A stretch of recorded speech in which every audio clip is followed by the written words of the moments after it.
Hey guys, I'm back with another Batmobile, and this time we're going to be taking a look at the Eaglemoss Batmobile from the classic graphic novel Batman the Killing Joke. Now, there have been many great Batman stories over the years, but I think we can all agree that there are certain titles that stand out above the rest. They typically have complex stories with mature themes and subject matter that have been so influential to the canon of The Dark Knight. Now, just saying all of that, I'm sure you're all thinking about the same Batman titles that I'm thinking about. And we're talking about The Dark Knight Returns, Batman Year One, Jeff Loeb's work on The Long Halloween and Hush.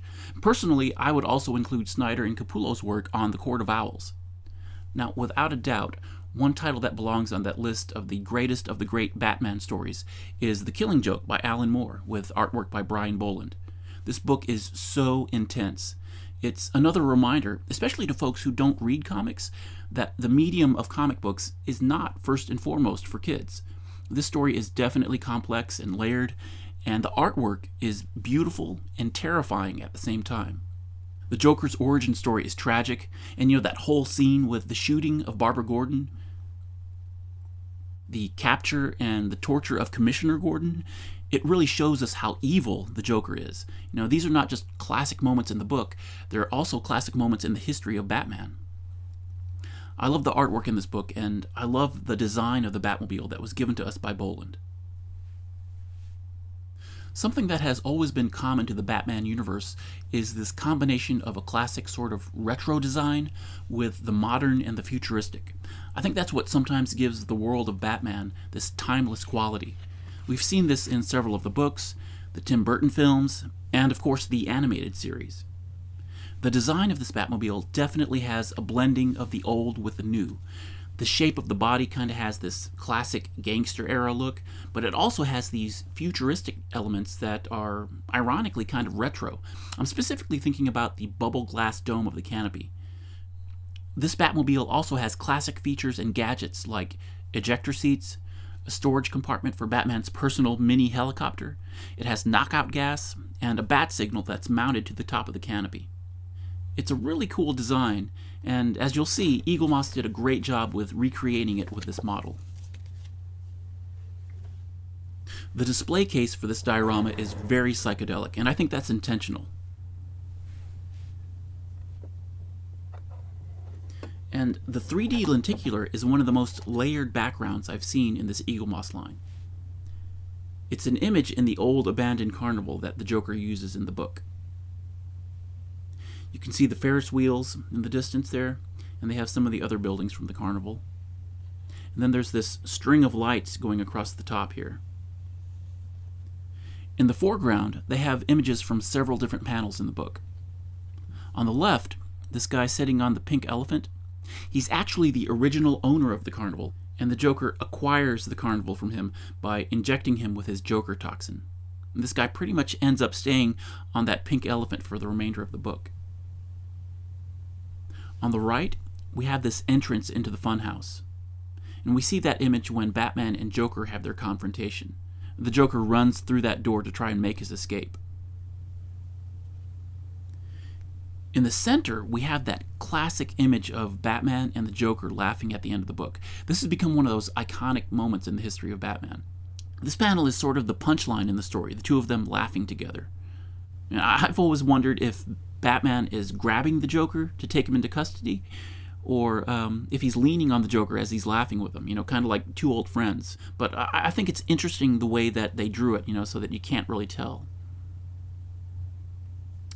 Now, there's this black shadow of grass going around the image, and if you look at the base, it's a continuation of that. You have the bright colors in the center, and the black silhouette of the grass circling it. The colors in this diorama are a different palette from what we see in the book. Again, the bright colors make it very psychedelic, and I think that's definitely intentional. So, taking a closer look at this Batmobile inside the Batcave. It's a standard Eaglemoss construction with a combination of die-cast metal and plastic. The main body is die-cast, and all of the accents like the bat battering ram, the fin, the fenders, and the canopy, those are all plastic. I had a QC issue here. the wheels were really glued to the base, and mine had an excessive amount of glue on some of the wheels. It made it kind of difficult to remove it from the base. But the wheels are made from a soft rubber that I haven't seen on other models. It's almost this elastic, stretchy material, and it gives the wheels this smooth, almost animated look. And Eaglemoss doesn't do this with every model, but what's cool about this one is that it has all of the sculpted detail inside the cabin or the cockpit. It's kind of hard to see because the plastic of the bubble canopy is not crystal clear, but you can kind of see that it has the 2 seats there. It has the steering wheel and the computer screen and gadgets on the dashboard. It's pretty cool. And it's fairly detailed for its size.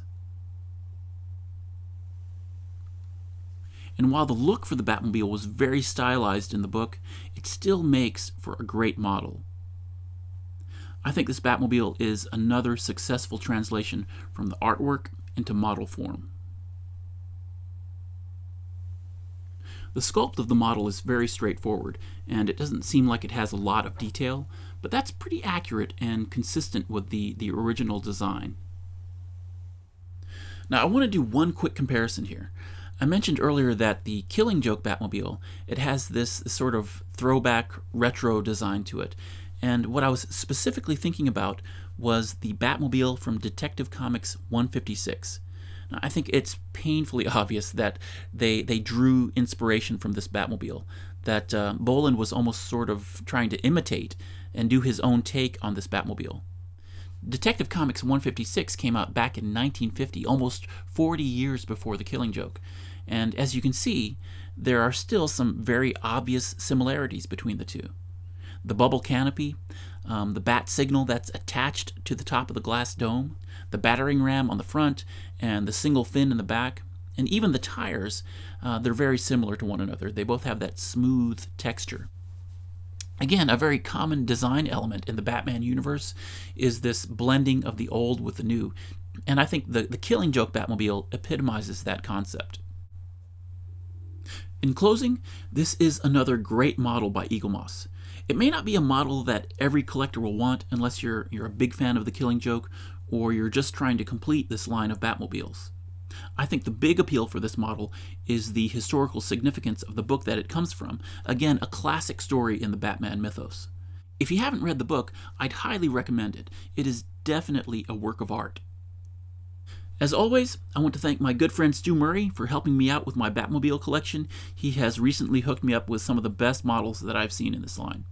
And thank you to all of my old and new subscribers for watching and taking the time to comment on my videos. I always appreciate it, guys. I always enjoy reading your comments, and I always make a point of trying to respond to all of you. So, we've been looking at the Eaglemoss Batman Automobilia Issue No. 46, the Batmobile from Batman the Killing Joke. Thanks for watching, guys. I'll see you on the next one. Take care.